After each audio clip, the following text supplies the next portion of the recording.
Good morning, good morning, good morning. Hey, everybody, Charles here, and welcome to another great show. Here's a question. What are you doing for your business? Are you ready for your business? Are you scaling your business? Are you making it easy to go? I got somebody on here to make things a breeze. That's right. She's been doing podcasts left, right, and center because she's got the information everybody wants to hear. It's unbelievable. Without further ado, let's just get her on the show and pick her brain. Let's go. I'm cheering and there's cheers behind me. How you doing? Hey, Charles. All right, you're under a hot commodity right now. Everybody wants you on the show. They want to talk to you. So we're so happy that you could have joined with us as well. All of our viewers are going to get a little nugget. So I tell everybody before we start, I give you 30 seconds to get your pencil and paper because you're going to write down all the little nuggets that she has for you. So go ahead. Okay, time's up. Get your nuggets. All right, here you go.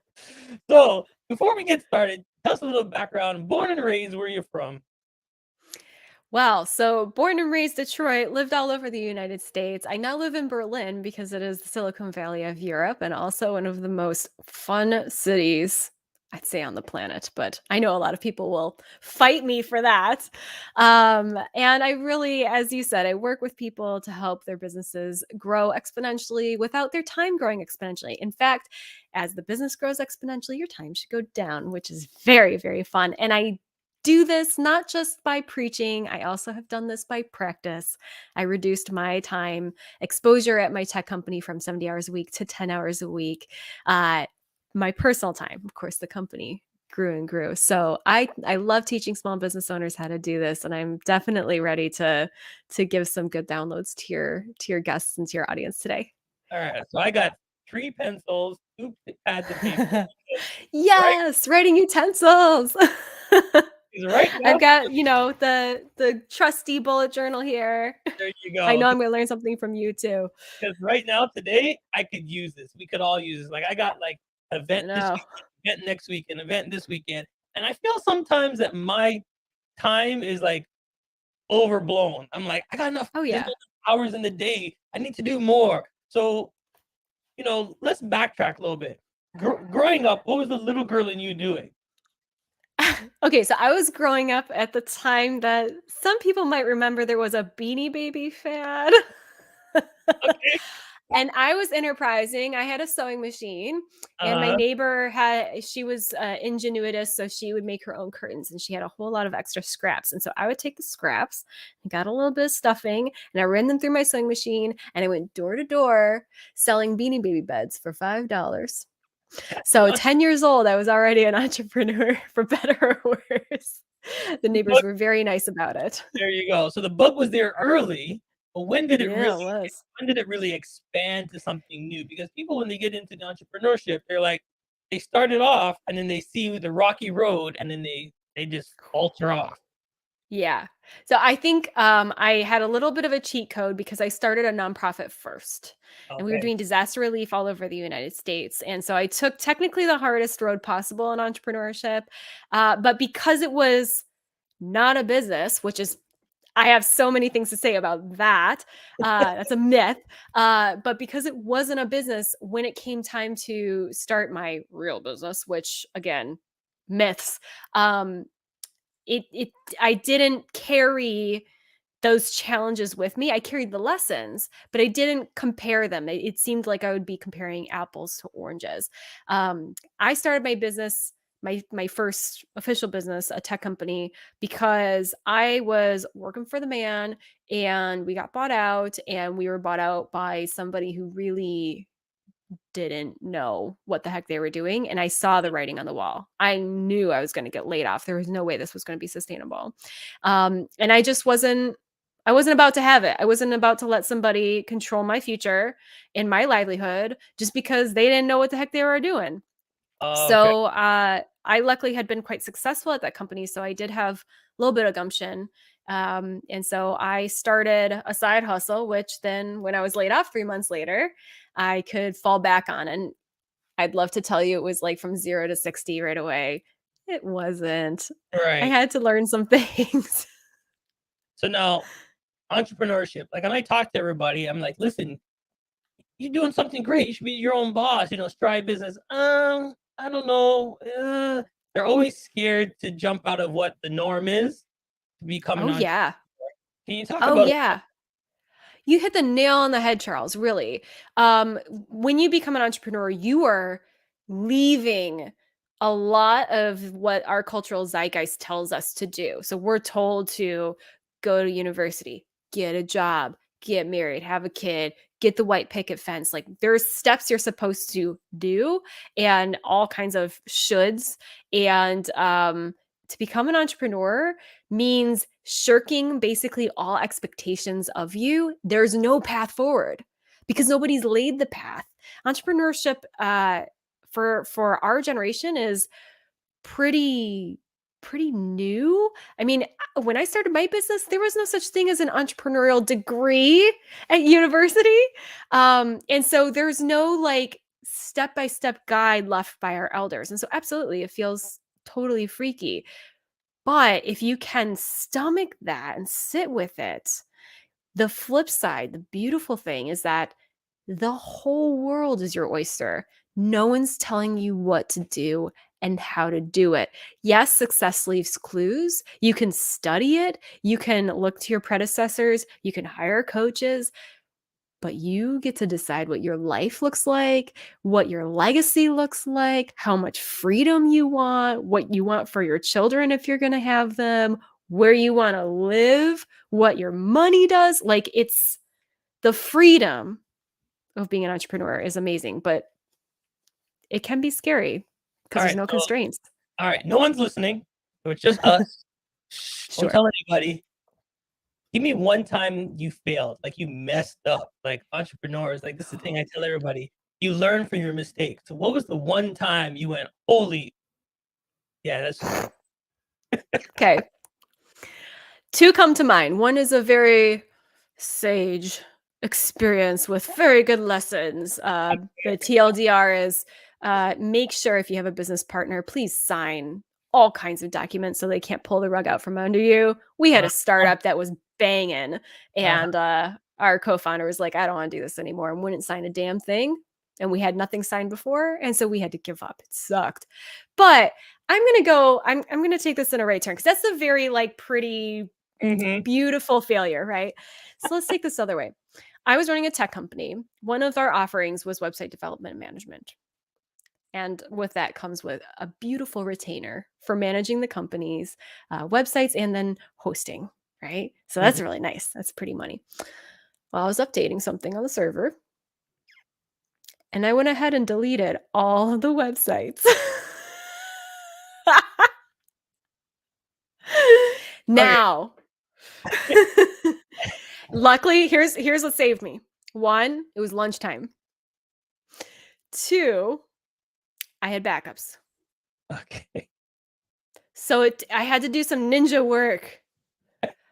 None of my to this day. So like if any of my friends like this is brand new. I never talk about this. This is just for you, Charles.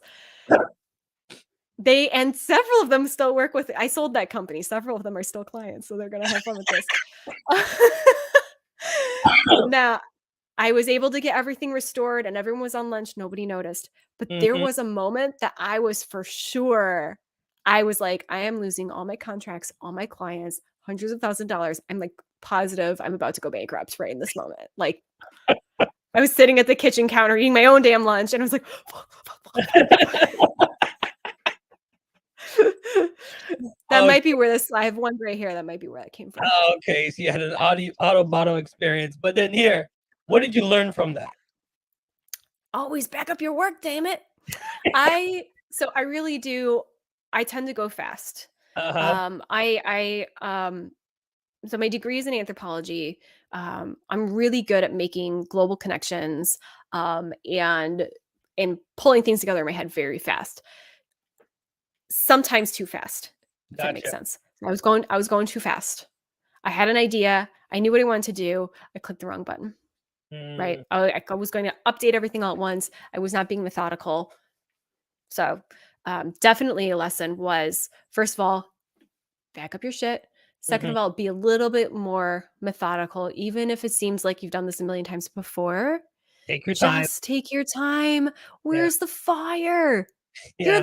You're the entrepreneur. That means you're the one lighting the fire. Right. There's Relax. no boss telling you to hurry up. There's nobody on you telling you why I need this at 5 o'clock. You're the boss telling yourself that. So do Yeah. something properly, get it done. All right. Yeah. Absolutely. Take your time.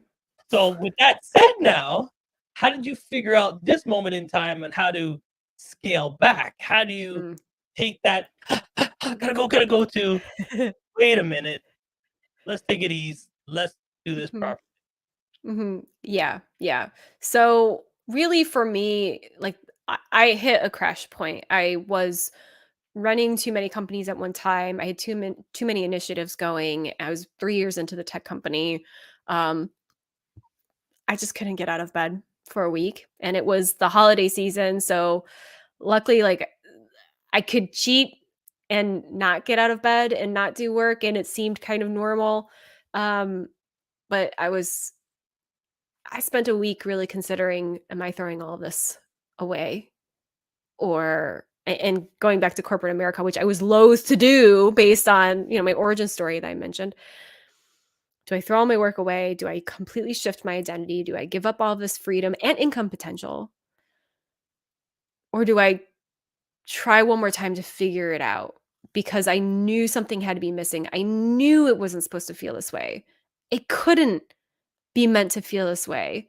I knew that Warren Buffett wasn't waking up feeling this way in the morning. Henry Ford wasn't. Well, some of the big guys we wonder what they were feeling, but I knew just it wasn't supposed to feel like this. And so I'm thankful I had kind of like an ad hoc mentor at the time. I was living in a small conservative city, and there definitely were not women in tech, and there weren't very many entrepreneurs. I was the first entrepreneur in my entire friend group. People thought I was crazy. I mean, this is 2010. Okay. Mhm. Like nobody was doing this. And I just so happened to have a guy who was a little bit ahead of me. And I sat down with him and I was like, I'm miserable. Hard to admit. Mhm. I'm miserable. I don't want it to be like this. I don't know what to do. He was like, you need to scale. And I was like, what's that? Because nobody talks about scaling small businesses. Right. Everyone Right. talks about scaling startups. I don't have a startup. Why would I scale?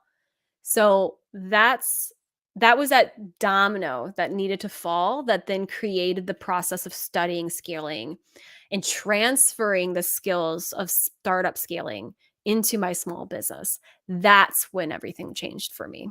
Okay, so before we move on, for people that Mhm. don't know what scaling is, let's break that down a little bit. So what is scaling? What is scaling down your business?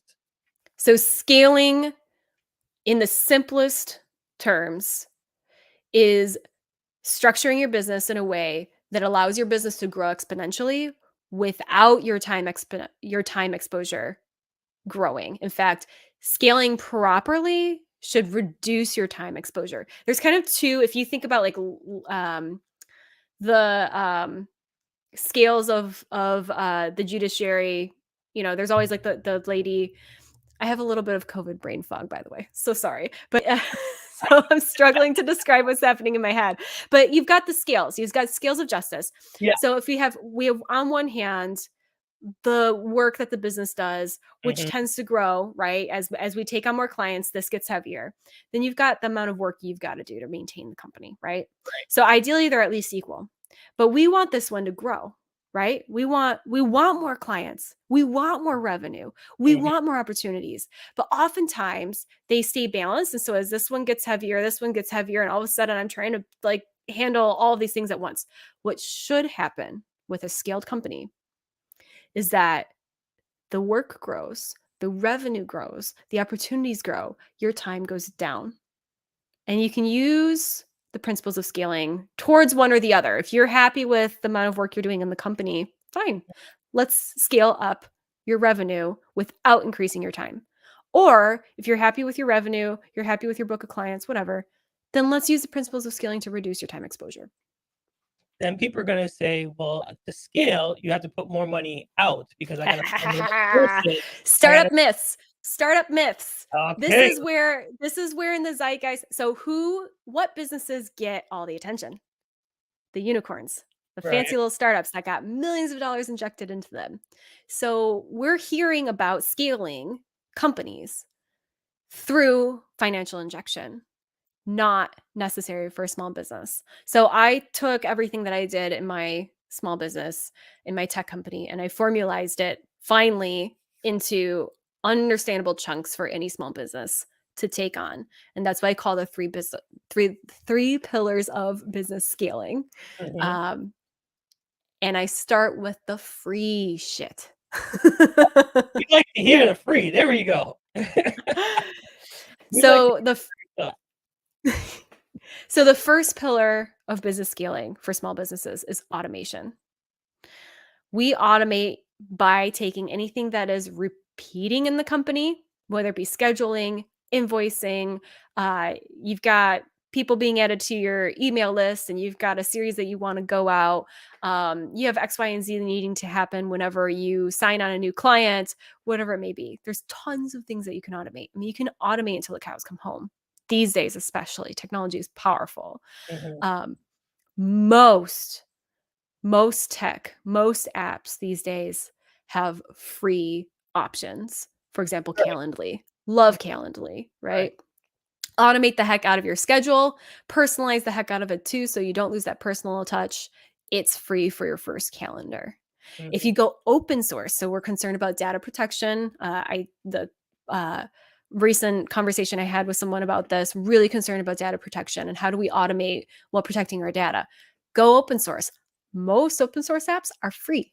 So we can start to automate the company and have things happen while you sleep, right? Automation is how we make money while we sleep.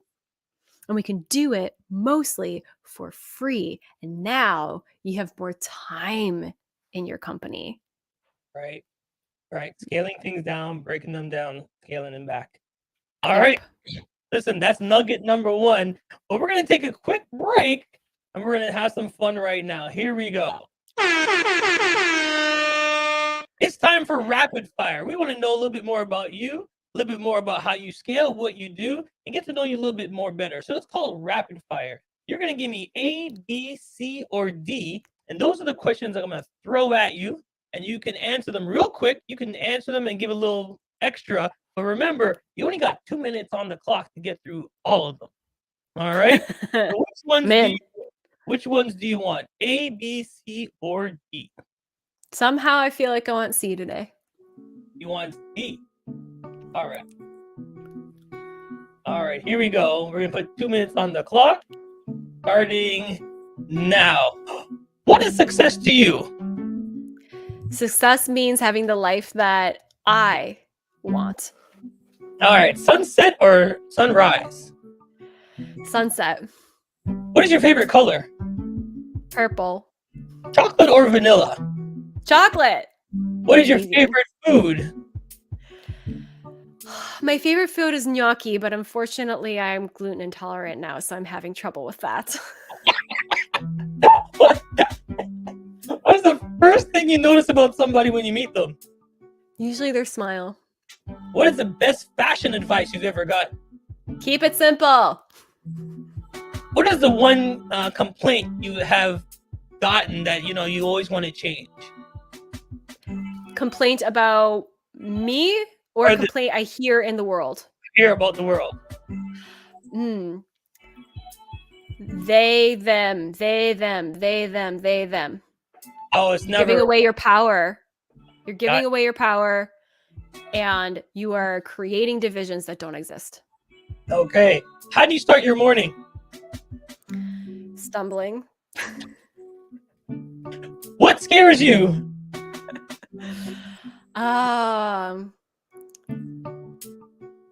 Losing my people. All right. So, what is the one thing that you would change about yourself? My digestion.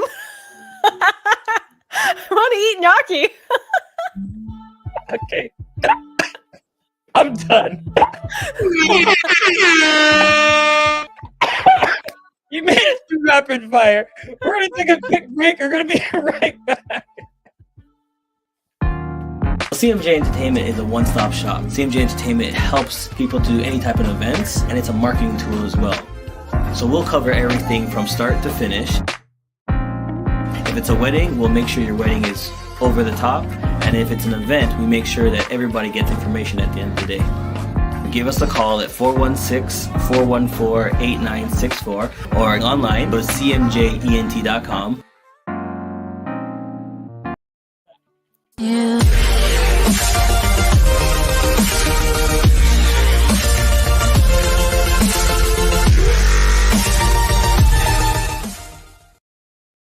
Yes, we're back live. Okay, so what we found out about you is that you want to be lactose intolerant. I want to not be gluten intolerant.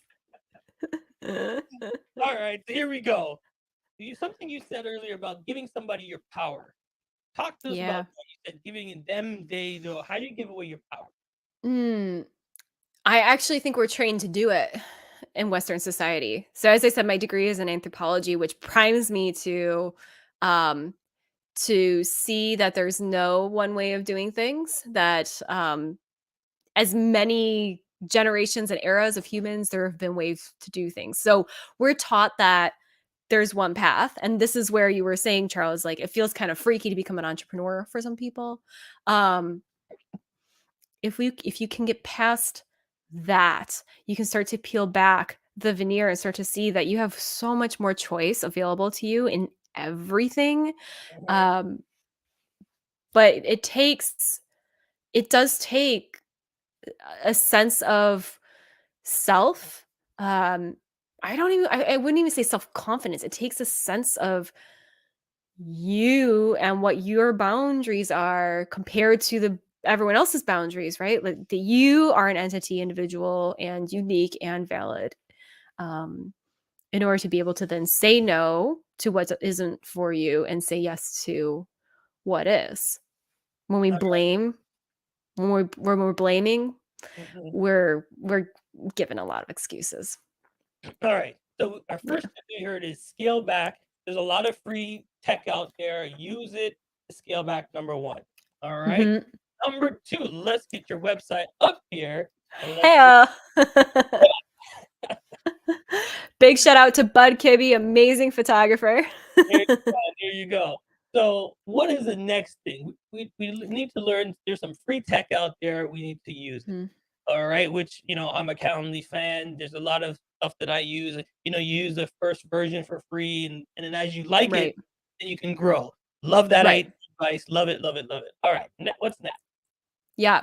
So the second pillar of business scaling is systems. So systems are things that are recurring in your company. Again, we're talking about repeating things. First, we do the repeating things that don't need human intervention. And I need you to be humble about that. Second is then systems, things that do need human intervention to some extent. A great example is a proposal process. Okay. So you do this regularly, but it needs to be customized every time, at least a little bit, right? So you can create a really robust system for your proposal process. And the reason this is so important is one, if you don't have a documented system, it's all up in your head and you're trying to use your powerful brain nuggets to just maintain and remember your systems rather than be creative in your company and be the visionary leader that is what a CEO is supposed to be. And second, when we have well-documented systems, we can study them. It's what I call the scientific method of business. Once you can study what's happening in your company and compare data points, now you get to a place where you can start building an empire. For example, in my company, my proposal process at my tech company, I expanded our conversions from 30 to 60% just because I created a proposal process that was studyable and I found a huge hole. But I didn't know the hole was there because it was all in my head before. Okay, so break down your own company, see what's there, see what you can push out, see what you can do. We think our company's running smooth until you go back and go, oh, why are we doing it this way? This is so long. And it might be running totally smooth, but it might be that if you make a tiny little tweak, all of a sudden, so much more opportunity opens up. Gotcha. And if I may, that well-documented systems leads right into the third pillar of scaling. Are you ready? Yep. So the third pillar of scaling is hiring. And you don't have to do it all in order. You don't have to do it all in order, and you don't have to do any of it really. You can never get to hiring. But, like having even a Fiverr outsource Mhm. is part of hiring. And when you have well-documented systems, you can outsource faster and easier, which means you're not spending a whole lot of money and time training. So it all goes together. And I think that was my main concern when I opened up my business, is like, Mhm. I can't give my baby to somebody else to hold. They don't know what they're gonna do. Do they know how to do it this way? This is the way I like to do it. But if you, like you said, if you have A, B, and C, they just have to follow, and they're actually doing Right. it the way you do it, and you have someone to take that pressure off you to do other things. Yeah, it becomes so much smoother, and hiring is a good system you should have as well. Okay? Hiring is a system. If you have a good hiring system, again, it's studyable, right? It also means that you can make sure that each step of the process of handing tasks off to your new hire goes smoothly and methodically. The biggest eye roll that I offer when I have somebody hire me as their coach is when they say, I have all of these people working in my company. I have no idea what they're doing.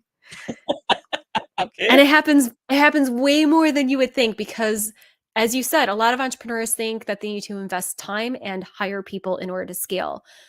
Hiring should be one of the last things you're doing because with good automation, we use technology to do things that you don't need to hire out. We create good systems again. We stop investing so much time in just managing the company because now it's just checking boxes. And so when you get to hiring, you're just helping them check boxes and it goes so much smoother. All right. So now you can expand, do other things at more time, because I see here also you're a speaker. You go out and speak. Mhm. But if you didn't have all that time to go out, you won't have time to go out and speak and teach others. So you're Right. actually scaling to make more money. Mhm. Yep. So it makes you more money because if the system is automated and so it works while you're sleeping, now that's just smooth sailing right there. And again, as you said, you can open up more opportunities with that time if you want it. But you can also, like, if you want the 10-hour work week, go for it. Yeah, and you can see here our viewers are loving this advice, scaling Mm. down. So here, let me ask my listeners and viewers right now, what do you want to do to scale? What is the major thing that you're doing that you just want to release and let go? Because if you had more time, if you get rid of this, you would have more time. While we're waiting Yeah. for that, so here it is. How long does scaling take? Hmm. So it took me 2 years before my company was sellable. So ultimately, if you scale well, right? So scaling is about getting around your human 24-hour limit, which, by the way, everybody's got one. So if you think you don't, check again. But your competitors are doing more than you simply because they've scaled better than you. Okay. Okay, That's it. Right. We're all working with the same amount of time.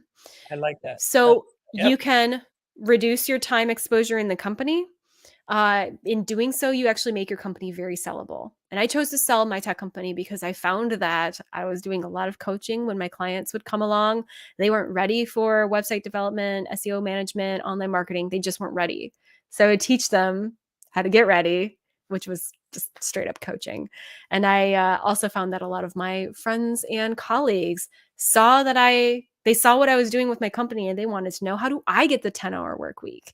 So Mhm. I just transitioned to coaching because ultimately I really believe that entrepreneurship brings freedom.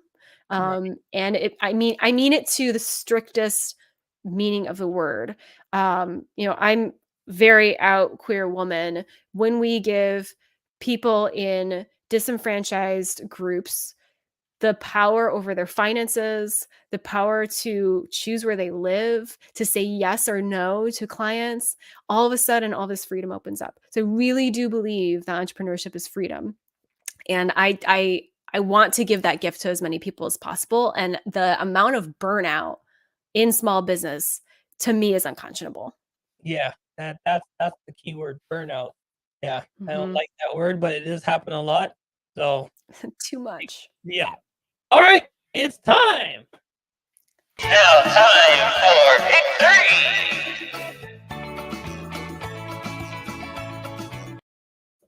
It's now time for pick 3, meaning you get to ask yourselves the last 3 questions in this interview. All right. So I need you to pick 3 questions between 1 and 13, and those are the last questions I'm going to ask you.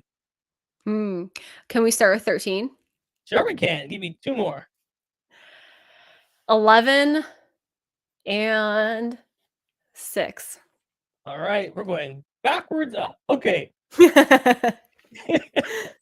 What are 3 other podcasts that you could remember to give you great advice? I especially when I first started out, I was listening to the what is it called now? I have it actually pulled up currently. The Female Entrepreneur Association. Okay. She Means Business podcast really helped just to feel like I wasn't alone out in the world. Mhm. Also got I really enjoy Tony Robbins' podcast just because he's like no bullshit. Yeah. Like come on, get it together. It's fine. And let me see which is the last one that I want to name because there's a lot of really good ones out there. I'm quite partial to anything that Jack Canfield's up to. I really like listening to him because again, he's kind of more like the comforting dad of Mhm. success and business. I know that what he has to say is going to give a swift kick in the butt, but it's going to be gentle. Okay. All right. Number 11. What are 3 books you can recommend to our audience and why? Okay, so number 1. Got it right there. Bam. Success Principles by Jack Canfield, hands down. Like, Okay, hold on. Let me changed blow my it. life. Changed my life. Changed my life. Because within, I think it's the second chapter, he asks you to name 30 things you want to have, 30 things you want to do, and 30 things you want to be before you die. I couldn't name more than 5 in each of those groups. And that told me something was really wrong with my ability to see into the future. So, this is like the Bible of being successful, really, I would say. Crack it open anytime. There's going to be good advice in there. But that was the exercise that really blew my socks off when I was burnt out. I also am a big fan of 101 Essays to Change the Way You Think. Okay. I'm forgetting the name of the author, but her like, it's quick and fast, and also it does change the way you think. I mean, I've been an entrepreneur and a coach I've been an entrepreneur over a decade. I've been a coach for 6 years, right? So like, how much more could I learn? And yet her way of reframing, her methodology for reframing concepts that I've heard over and over brought them to a new level for me. So really love that. Nice. And then third book that I would recommend, God, I'm always recommending books, and now why am I drawing a blank? This is fiction, but my favorite fiction book is Stranger in a Strange Land by Robert Heinlein. This is sci-fi. It was written in the 50s, progressive for the 50s, not so progressive on today's standards, just from a feminist point of view. But the whole book is about toying with what is human and our accepted ways of life, what we think we have to do. And again, we were talking about freedom and entrepreneurship and breaking the binds of the path set for us. And so I would say read Stranger in a Strange Land and see what challenges for your life it gives you. There you go. There you go. And people are loving that 30, 30, 30. I created a whole YouTube video about it to like help you through the exercise if you want, because it's so powerful. There we go. So check that out. All right. And the last one, number 6. Who are the 3 people that have been most influential in your life? In my life. Oh my God. Shit. Okay, y'all. Like, no shade. Bono. Ah! Not what you expected. I love how much I'm making you laugh. Laughter's great. It's like so important. But I was really young when I first discovered you too, and I thought I'd like discovered a band nobody had heard of. I was so sheltered. But here was somebody who was famous, Mm-hmm. wealthy, Mm-hmm. had all the privilege, right? And yet was doing everything to make the lives of others better, like going way out of his way. And I was like, that's what I want to do. And that's why my first business was a nonprofit. So absolutely, I would not be who I am and where I am today if it weren't for that early influence. I'd say this is kind of like a hard one because there's so many people who influence your life. I had a really early mentor in high school. Just somebody who just happened to be in my life. And it wasn't somebody that was like going to be a mentor. It just kind of like worked out that way because of proximity, but it validated a lot of my concerns about like who I was and who I wanted to be, because what I wanted didn't look like what anybody else around me wanted. And so at least having somebody who could listen and hear and not judge and even maybe say, hey, that's not so weird. It's just weird because of the bubble you're growing up in, was so huge and so important. And I think honestly, like I know this is going to be like an awe sappy moment, but my partner, because like, God, I have such an amazing cheerleader in my partner, and every day is better in my There, life now there because you of go. But yeah. you have somebody to bounce things off, and they can tell the mood, and they can tell, hey, are you listening to yourself? Are you taking that time? What are you Or doing? hey, you look really tired. Are you okay? Do you need some chocolate? And they know what chocolate to get. You know what I mean? Mhm. There you go. Oh yes. Well, listen, this has been great.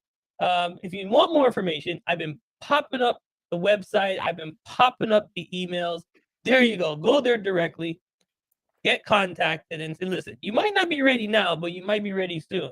So just send an email and say, look, I saw you on the show, gotten great nuggets. How can you help me? Where do we start? What do we need to do? How do we get started? It's real Yeah. simple. Just send a Yeah. note. Just go on the website. There's a contact page. Hit the button and get scaled down. You can do it. All right, everybody. Like I always say, you didn't have to watch, but I'm so glad that you did. Here's the thing. How much time are you spending? And is it even worth it? People always say, you get into business to do better for your family, to live better, to give them better things. Here's the one thing I learned. The better things that they want is actually you. If you can give them more time for yourself and your business is running, that's what they're actually looking for. It's you. So it's time to scale down. It's time to scale. We'll see you next time, everybody. Thank you so much for joining us. We will see you next time on a great new show. Bye. Has come to an end, but the fun doesn't have to stop here. If you have any questions, suggestions, or feedback, head over right now to Twitter and Facebook and like, share, and get involved. Join us next time. Please be advised that this podcast is meant for educational and informational purposes only and is in no way a replacement for legal or medical advice. The opinions contained within are solely those of the interviewers and interviewees and should be received as so. Those seeking help or